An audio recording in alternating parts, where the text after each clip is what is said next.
what a beautiful day it is. On my way over to Green Bay. I'm going to work on a job that I already quoted out.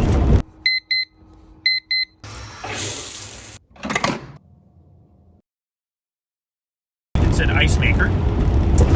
It is Ice-O-Matic. It is a big 48-inch dual evaporator panel system.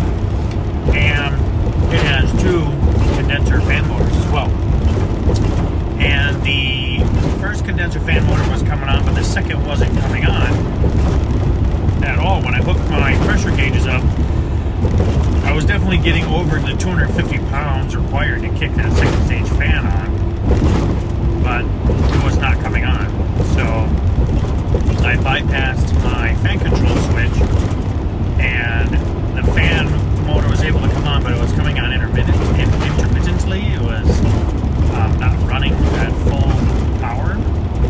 So I went ahead and I put a quote in to replace that fan and that fan control switch. Now, to replace a fan control switch, we need to recover all the refrigerant, and then we need to,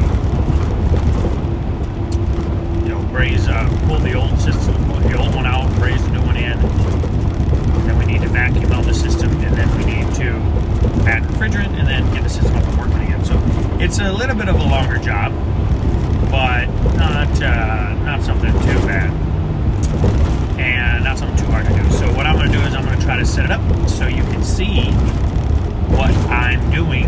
I'm going to actually set it up. I'm going to try to put the camera back at an angle so that you can see what I do to set up the station for doing this kind of work, and then also protecting the ice and protecting the workers that work around me, making sure that the system is either tagged out or unplugged or whatever it is, de-energized, making sure they have enough ice. There's a few things like that you got to think of, because you just took away their ability to make ice, and they're a business that runs off of ice.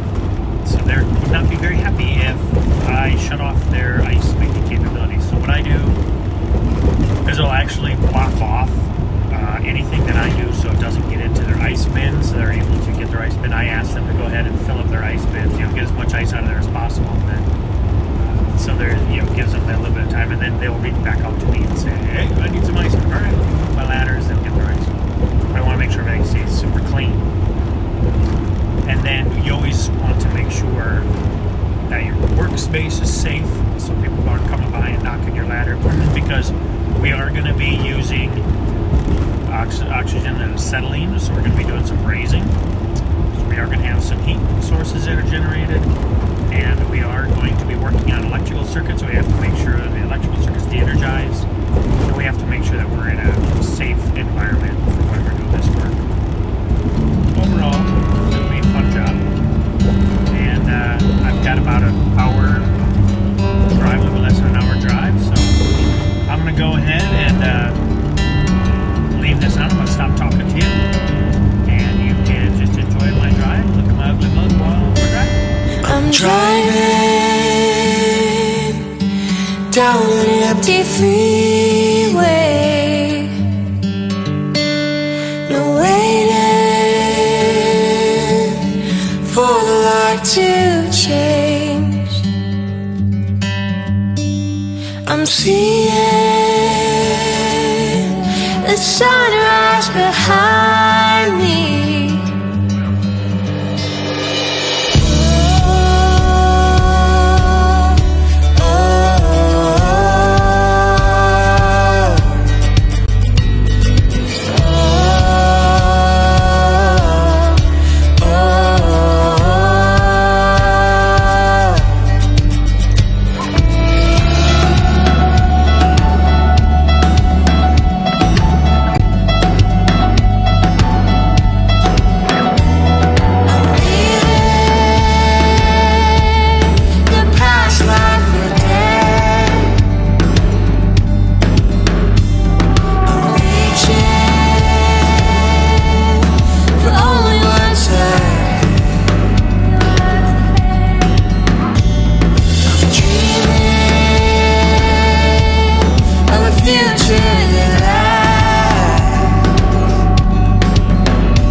All right, so we're looking at a 48-inch cuber here, and what we're going to do is we're going to be replacing the condenser fan and also the fan control switch. One of the first things we're going to do is we're going to be able to take this front off and get the system into a harvest, and once it's in a harvest, we're going to shut it off. As we took off the starter, you'll see that, notice this sheet is hanging on, and the second sheet was already created. We have an issue right here with this switch. It actually is being initiated prior to it actually dropping all the way. So this should have actually shut operations off while that was open like that. To make sure we're not going to get zapped, we want to go ahead and lock this out as well. So we're going to go ahead, lock that out here. I'm going to go ahead and put in our lock here, and ta-da! I mean, that's so Coach, we have. Then we're gonna try to clock in. What I did is I got this all set up here now. You'll see that I've got the high side and the low side hooked in with the refrigerant connectors right here. And I'm going to have everything runs through my gauge. Whatever you just made. It's going to run into my recovery machine, into the recovery tank.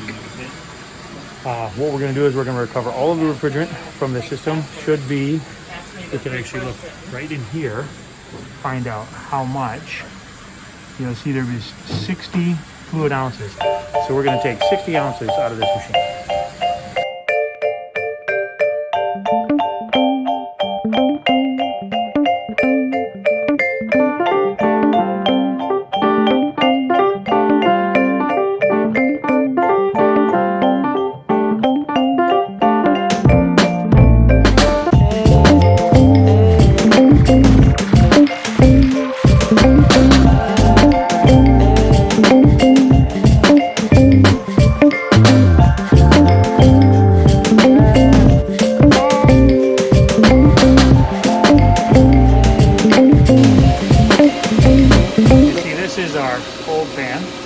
This is our new fan, and we're actually going to have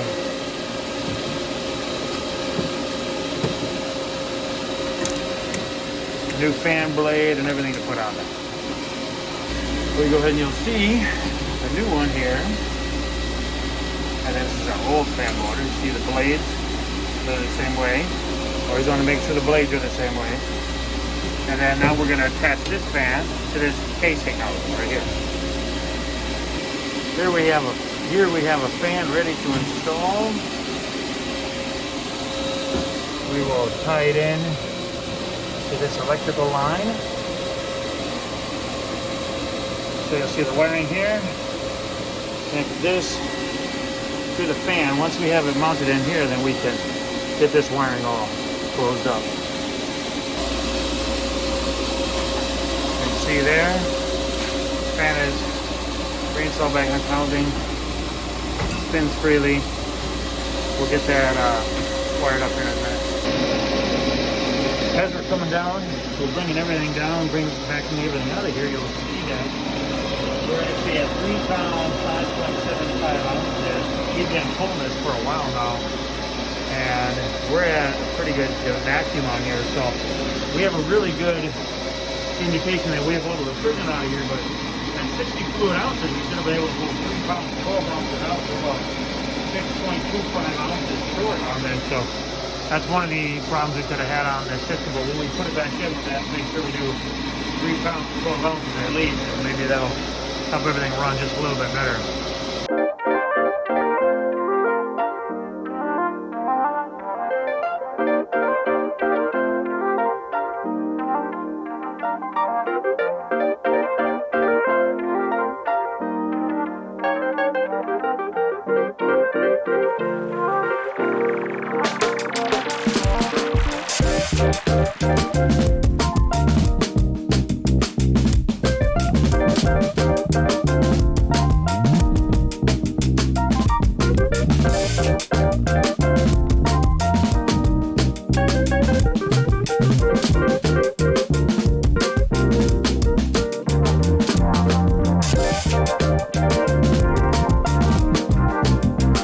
Okay, right now we're gonna go ahead and set up our oxyacetylene tank to be able to take off our low pressure, or excuse me, our fan control. What we're gonna be doing here is we're actually, take a look right here, this valve right here, you see that? We're gonna be going ahead and we're gonna be taking that out.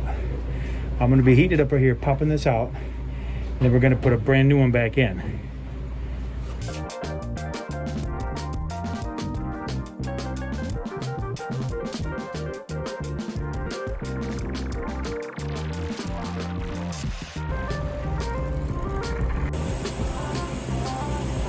We squirted our leak bubbles on our joint, and we see that absolutely no bubbles are coming through here.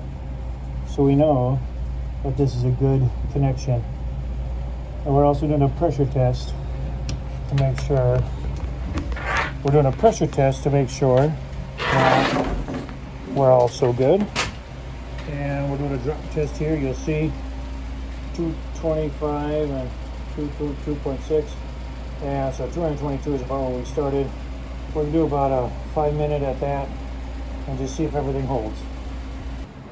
Okay, now that we held our pressure, what we're gonna do is hook up our vacuum system here, and we're gonna actually draw a vacuum on the system once we actually pull it to a complete vacuum. Very important to do, make sure that you actually let all the pressure out before you go ahead and turn this vacuum on. So what we're going to do with the vacuum, we go ahead, we're going to turn this on, make sure all these are shut.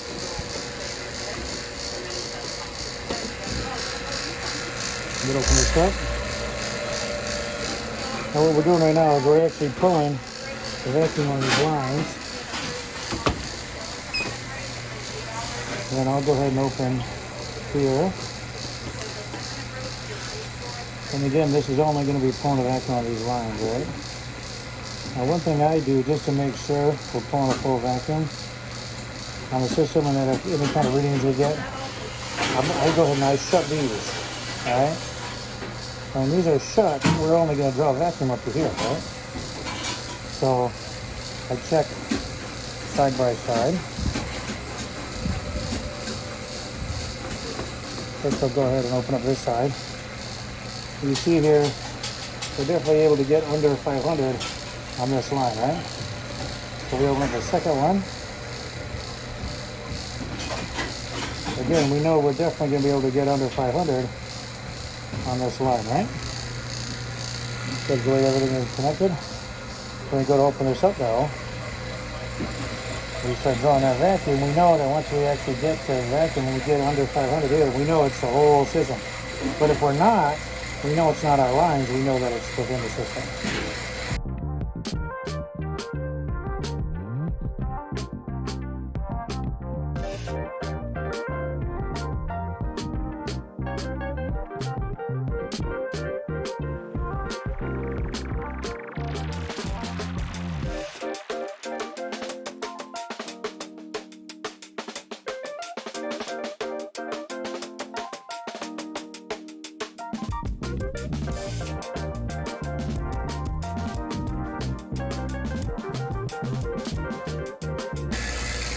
Alright, you see, we were able to get our vacuum come down under 500.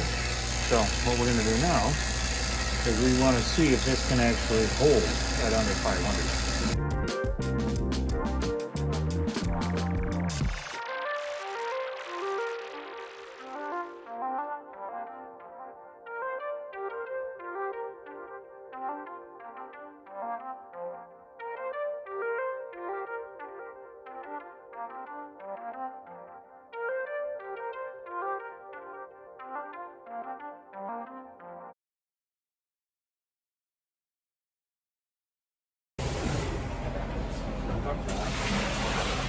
So you'll see we've got our 5-minute hold.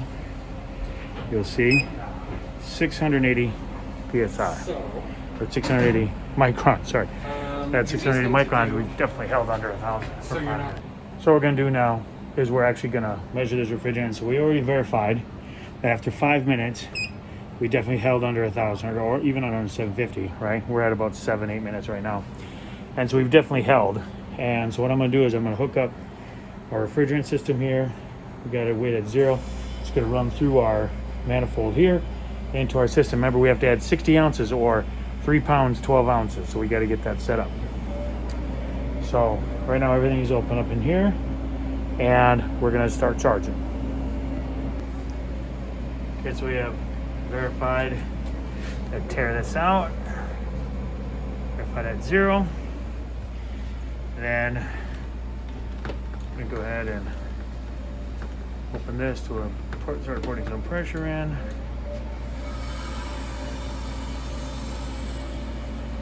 Gonna start adding some refrigerant. You'll see this is slowly gonna creep up.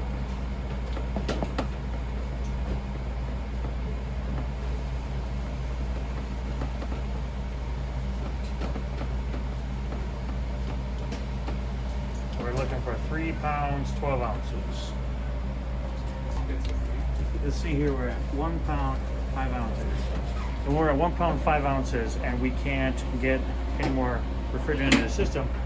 What we have to do is we have to turn the system on, and when we turn the system on, it'll actually start drawing a suction, be able to draw the system in, or draw refrigerant in. Yeah, in order to get the system running, obviously we're gonna have to remove this danger tag. That system's gonna have to run. So we have to verify all of our electrical is hooked up properly before we're gonna clear this tag. Now remember, we hooked this switch up before, right? And we took these off. So what we're gonna have to do, we're gonna have to come in here and hook this switch back up. So here we have our switches hooked up on both sides of this switch. And remember, we'll have also hooked in our fan. We have to make sure that we secure this so it doesn't get caught up in the fan. Now we went ahead and we added 3 pounds, 12 ounces. We see right here, 3 pounds, 12 ounces. Now the lines are gonna have a few ounces, so I'm just gonna add a couple ounces more just to make sure we're good to go.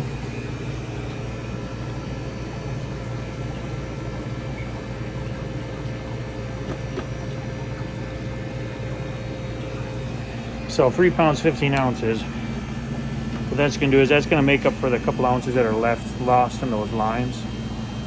And so we know that we have 3 pounds, 12 ounces. So now we should have good operation in the system. So we're gonna actually test the operation, look at the pressures. I'm gonna hook it up and just see if we're gonna have good operation through the system and everything's gonna run properly. If it does, then we should be good to go.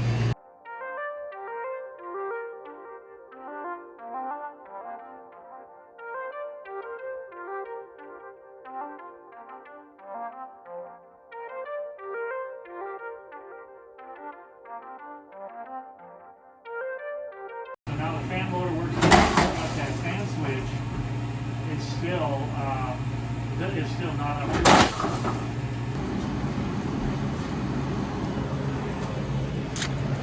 Now once we have that fan motor replaced and that fan control replaced, what we have to do now is just make sure everything runs properly. So we did the proper pressure connections. You know, we wanted to make sure the pressures are operating fine in the brake. And then the most important thing is, hey, does this thing make ice? Does it make ice in the proper amount of time? So we're going to time it out, and then we're going to watch it make ice for a little bit. And once we know it makes ice, and we'll sign off on it, it'll be good to go. That job was longer than maybe this video is indicating. I got there about 9 o'clock in the morning and left at 5 p.m. So I guess that would be an 8-hour job. A lot of that is waiting around, which I think you can see in the video. A lot of waiting around. But so we got there, and the main thing that we do is we go ahead and we get the refrigerant out, right? So we take this, we take the system out, so that way it's not going to be energized. We get the refrigerant out of the system, so we don't violate any EPA regulations. Also, just a smart thing to do. We recover that refrigerant into a recovery tank, which we then will take into an EPA certified recovery agent. We then, once the refrigerant's out, you saw that I went ahead and I pulled the old fan out and disconnected that, and then reconnected the new fan to be able to push push that back in. I was actually still pulling the refrigerant out when I did that. We like to do a lot of things stacked, right? So we like to be working on one thing and then have another thing that we're doing and another thing that we're doing, another thing that we're doing, so we're not wasting any time. You'll see that when I bring my equipment in, I'm always bringing stuff in. I always say never go to the truck empty-handed, right? If you're going back and forth, make sure you're moving your stuff appropriately. Have a plan knocked out to get it done right. So while I was still pulling refrigerant out, I went ahead and pulled that fan out, got the new fan put in there. I then pulled the second fan because that was the best access to be able to get in and pull that switch out. That switch, once we recovered all the refrigerant, we're pushing nitrogen through the system, which I don't believe I filmed properly so you can see that, but we're pushing nitrogen through the system. We then get our oxyacetylene torch over there and we heat up the base metal that's connecting those two together until we can pull it right out. Once we pull it out, boop, we actually move it over to the side, and then we put the new one in. We're going to have to clean it up a little bit. You weren't able to really see me doing it because I just couldn't get my hands and the camera in there. But I went ahead and I got in there and cleaned that out real good. I dropped that new switch in there, and we're pushing nitrogen. Now, the reason we push nitrogen is because we don't want any of those, that black sooty stuff that occurs when you burn oxygen, basically. We don't want any of that black sooty stuff forming inside of our piping, so we push nitrogen through there. And when the nitrogen is pushed through, it doesn't burn oxygen, right? So you're not going to get that little sooty stuff inside. We put that switch in there, we get it nice and heated up, we run the 15% silver solder around the edge of that, brazing sticks around there, and it seals it up. Now you need very little, just teeny tiny amount of silver to seal that up. As you could see, we put barely any silver in there at all, and it sealed it right up. And then we get the heat off of there, and then we go ahead and we push it up with nitrogen.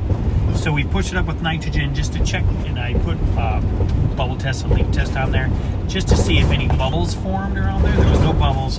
And then we do a pressure test. I did my pressure test at 222 pounds. That it depends on which manufacturer you're talking to. If they want it at 150 pounds, if they want it at 250 pounds. Ice-O-Matic doesn't say. They say conduct pressure test. Maybe some of their other literature says, but this literature just said conduct pressure test. So it's up to us to decide which pressure we use. So I pushed it up to 222 pounds because that's what was in my nitrogen tank. And so I'm gonna have to get a new nitrogen tank, or use this one for blowing down condensers and get it, use my other one for pressurizing systems. I went ahead and got did the pressure test, held it for 15 minutes. At the end of 15 minutes, I knew that pressure hadn't dropped. Went ahead and held it for an additional 15 minutes. Still saw that pressure hadn't dropped. So I went ahead and released all of that nitrogen, hooked up my vacuum pump, and I drew a vacuum. I still had my nitrogen hooked up just because I didn't know really what was inside the system. So I gave it a really good nitrogen purge. I blew it out really well. I put in my valve core removers. I removed the valve cores from both the high and the low side, which just gives you more access, more flow rate, right? Because nothing restricting you. Hooked up my vacuum, brought it down to about 400 microns. Before I turned it off, it was at 400 microns. I turned the system off. Now, to get from atmospheric down to I had let the nitrogen go, so I get from 222 pounds nitrogen, release that nitrogen, run nitrogen through the system, make sure it's kind of dried out, and then run my vacuum. The vacuum really took me a little bit longer than I thought it was going to take. It actually took me about 25 minutes to pull my vacuum underneath 500, which is a little bit longer than I thought, so I may have gotten a little bit of contamination in there that I didn't think I got in there. Maybe I wasn't pushing enough nitrogen through the system, so I may have gotten a little contamination. But anyways, I got it down to 400 microns and then did a drop test. So for the drop test, I don't know if I really explained it very well, but on that drop test, what we do is we actually isolate the system, and we still have our vacuum gauge hooked up to the system, but we're not drawing a vacuum, and we just see how long does it hold. under 1,000. So I actually let it go for about 8 minutes, and it held under 7:12, 7:15, I think it was. So I knew that was good because it's under 1,000 for 5 minutes. And so, we're good on the drop test. So I went ahead and I introduced refrigerant into the system. Now, when I introduced refrigerant, only 1 pound, 5 ounces, 6 ounces went in, just go, shooting into the system because of, my tank and everything. So what I had to do is I actually had to start the system. So I went, removed the tank, got the system running, got that compressor running. Once that compressor came on, it dropped down to 14 pounds, so I was able to suck in the remaining refrigerant. I went up to the 3 pounds, 12 ounces, and then I put 2 more ounces in, just to 3 more ounces in. Sorry, I put 3 more ounces in, went up to 15 ounces total. And to make up for any of the refrigerant that could be in those lines, and then shut the system down, or shut my refrigerant lines down, close the valves, and then I ran the system. Now, when I was running that system, initially I saw that one of the door switches wasn't moving quite properly. It would actually, it would reinitiate the freeze cycle before the door actually shut all the way. So I just moved that switch just a little bit, so that way the door would actually shut all the way. It has to shut all the way before it re-engages that switch to turn the freeze cycle back on. And so, because the purpose of that door is when the ice falls, it kicks open and then it shuts. Now, if the ice bin is full, it'll kind of stay and won't let that door shut, and that tells the hey, don't initiate a freeze cycle. You still got ice on the tray. So remember that picture when the ice was kind of laying there like that? That's mostly because of that switch. So when I fixed that, I even held it open just a little bit, just put my finger in there, and it wouldn't shut. It didn't initiate the freeze cycle. I dropped my finger out, it shuts all the way, initiated that freeze cycle. And we were able to make 3 batches of ice perfectly, and they were just nice, beautiful ice with ridge wall thickness, about 1/8 of an inch. It was just beautiful ice. And I grabbed some and brought it over to the blender real quick. They blended it up and just made beautiful, beautiful drinks. So it was a very good results by doing what we did. So I was very pleased, and pretty sure the customer was pleased with that one too. So we signed out of that one. Obviously, we replaced the fan works, replaced the switch works, and the ice maker works, and it makes ice, so that way the customer can make money, which is exactly what we want in the end. And I've still got a little bit of a drive home. Not sure how interested you are in seeing my drives all the time. I'll go ahead and just leave this camera on a little bit so we can glide out. But go ahead and if you like the drive, if you don't like the drive, go ahead and just leave me some comments down here. If you're like, dude, nix the driving stuff, just focus on the system and the refrigeration stuff. Or you can say, hey man, I don't actually care what you have to say about refrigeration, more drives. I want to see the drives, but don't do it fast forward. Make it slow so we can see the whole drive and put some beautiful music on. Let's see the beautiful Wisconsin countryside. Or you may just say, hey, let's just focus on your beautiful face so we can see that. Not sure anyone's going to put that in the notes other than my wife, but she gets to see my face enough, so she may not agree with that as well. So let me know what you think. If you want more drive time, if you want a little bit more detail while I'm doing the work, I noticed that I need to fix audio, because when I was listening to the audio, it just really made a lot of noises. So I may have to get a mic that's a little bit closer to my mouth that can just hear me and just turn down any outside noise. But I'm gonna have to work on the audio part if I'm gonna be giving live commentary while I'm doing the work. Or I may just go back in and just do voiceover commentary, where I can explain exactly what's going on, and it's not blowing anyone's eardrums out. It's a pursuit in action. It's a project in creation. It's something that'll get better hopefully over time. And if you guys like it, obviously give me me a thumbs up. If you hate it, give me a thumbs down. But if you give me a thumbs down, I'll leave a comment so I know why, please. And subscribe if you want to see more videos like this, and I really appreciate it. So I'm just going to zip it for a little bit and let you guys see a little bit more of this nice Wisconsin drive home. Ooh, let me make that a little bit straighter so you're not crooked. So, alright, appreciate you guys, and we'll try to drop another video tomorrow.